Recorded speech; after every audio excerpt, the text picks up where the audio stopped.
wabarakatuh. Langsung saja perkenalkan, nama saya Muhammad Agam Faiz dan teman saya Amanda Afifta akan menjelaskan materi tentang analisis prospektif. Yang pertama ada pengertian analisis prospektif. Analisis prospektif adalah suatu metode yang digunakan untuk menganalisis permasalahan dalam sistem ahli yang dapat menggabungkan pembuat keputusan dalam rangka menyusun kembali perencanaan dengan pendekatan yang berbeda. Analisis prospektif merupakan inti penilaian efek. Adapun tujuan dari analisis prospektif itu sendiri, yang pertama ada memproyeksikan laporan keuangan. Maksudnya memberikan gambaran sirkulasi laporan keuangan sebuah perusahaan,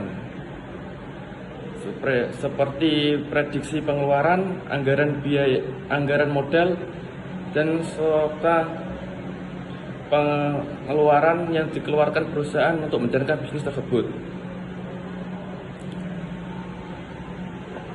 Yang kedua ada menguji ketepatan rencana strategi perusahaan. Yang ketiga ada menilai kemampuan perusahaan memberikan kewajiban di masa depan. Adapun manfaat analisis prospektif itu sendiri ada dua. Yang pertama untuk investor.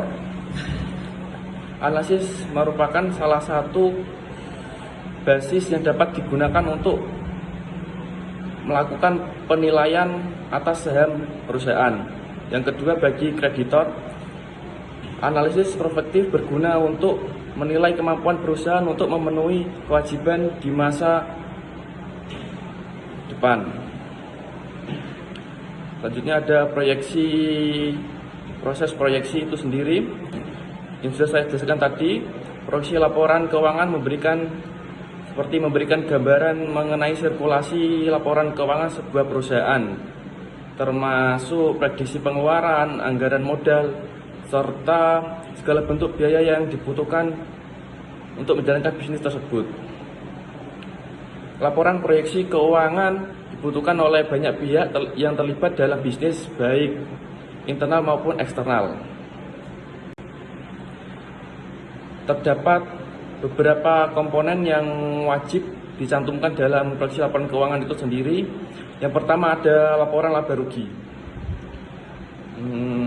Laporan laba rugi itu sendiri berisi tentang informasi proyeksi pendapatan dan pengeluaran sebuah perusahaan. Dalam proyeksi keuangan, Anda dapat memperkirakan persentase keuntungan yang akan Anda peroleh. Yang kedua ada laporan arus kas. Laporan arus kas itu sendiri berisikan informasi tentang jumlah pendapatan yang terkumpul dalam bentuk kas. Laporan ini memudahkan pengambilan keputusan menambah modal atau menyisihkan untuk hal lain. Selain itu, laporan ini juga memberikan gambaran kepada investor mengenai pemberian modal untuk bisnis itu sendiri. Selanjutnya yang ketiga ada neraca. Laporan neraca ini memberikan gambaran mengenai kekayaan bersih bisnis Anda dalam suatu periode. Proyeksi neraca ini mencakup aset perusahaan, kewajiban atau utang perusahaan, dan ekuitas. Baik, materi selanjutnya akan dijelaskan oleh Mbak Amanda. Baik, saya akan menjelaskan untuk analisis prospektif dalam model penilaian laba sisa. Analisis prospektif merupakan inti analisis efek. Model penilaian laba sisa misalnya menentukan nilai ekuitas pada waktu atau biasa disimbolkan T sebagai jumlah nilai buku kini dan nilai sekarang laba sisa yang diperkirakan di masa depan. Dengan rumusnya yaitu VT sama dengan BVT ditambah ET dalam kurung RLT plus 1 dibagi 1 ditambah K kuadrat ditambah ET dalam kurung RLT tambah 2 dibagi 1 ditambah K2 ditambah ET dalam kurung RLT plus 3 dibagi 1 plus K pangkat 3 tambah dan seterusnya.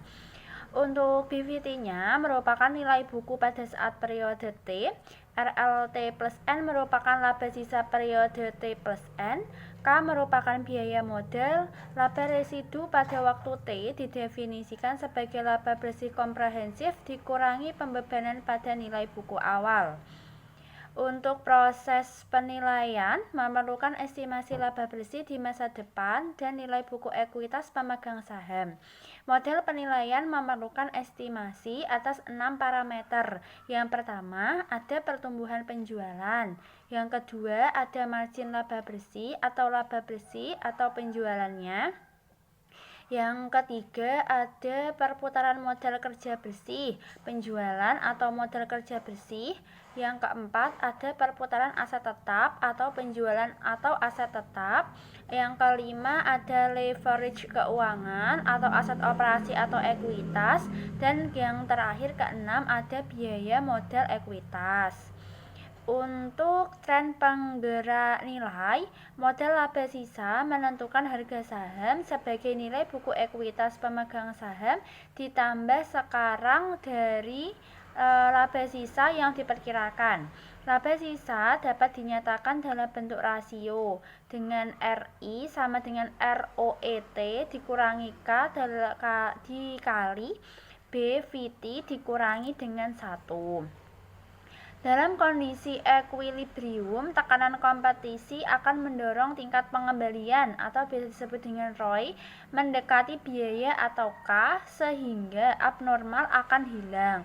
Dengan itu, estimasi harga saham dalam proyeksi pembalikan ROI dalam nilai jangka panjangnya bagi perusahaan dan industri tertentu. Grafik pembalikan ROI. Untuk grafiknya tersebut menyatakan bahwa sebagian pembalikan selesai sekitar 5 tahun. Hal ini mendukung penggunaan horizon peramalan 5 tahun karena tidak terdampak dampak besar pada harga saham setelah titik ROE sama dengan K terlepas dari asumsi tingkat pertumbuhan penjualan. ROE dianggap sebagai penggerak nilai karena ROE merupakan variabel yang mempengaruhi harga saham secara langsung. Kemudian komponen ROA dipecah menjadi margin laba dan perputaran, dan komponen-komponen tersebut merupakan penggerak nilai dan komponen yang diproyeksikan. Grafik pembalikan margin laba bersih. Grafik tersebut menyajikan pembalikan margin laba bersih. Grafik tersebut dibuat dengan cara yang sama dengan pembuatan grafik sebelumnya atau grafik ROE. Tingkat pembalikan yang signifikan untuk perusahaan dengan margin laba bersih tertinggi dan terendah. Tingkat pembalikan untuk perusahaan dengan laba terendah lebih besar daripada tingkat pembalikan dengan untung yang paling tinggi. Tingkat pembalikan akan lebih ekstrim jika perusahaan lebih besar daripada tingkat pembalikan dengan laba yang lebih moderat. Dengan itu, tetap terdapat selisih antara portofolio dengan NPM atau net profit margin tertinggi dan terendah pada 10 tahun yang besarnya kurang lebih sama dengan selisih ROE. Pembalikan ROE disebabkan oleh pembalikan NPM tersebut atau net profit margin. Grafik tingkat pembalikan perputaran total aset. Perputaran total aset untuk kuintil perusahaan dalam database Compustat.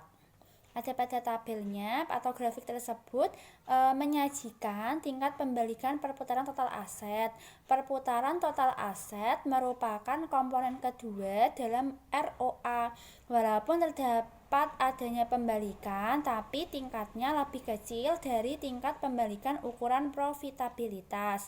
Juga terdapat tingkat perputaran aset yang bervariasi antara perusahaan dengan perputaran tertinggi dan terendah.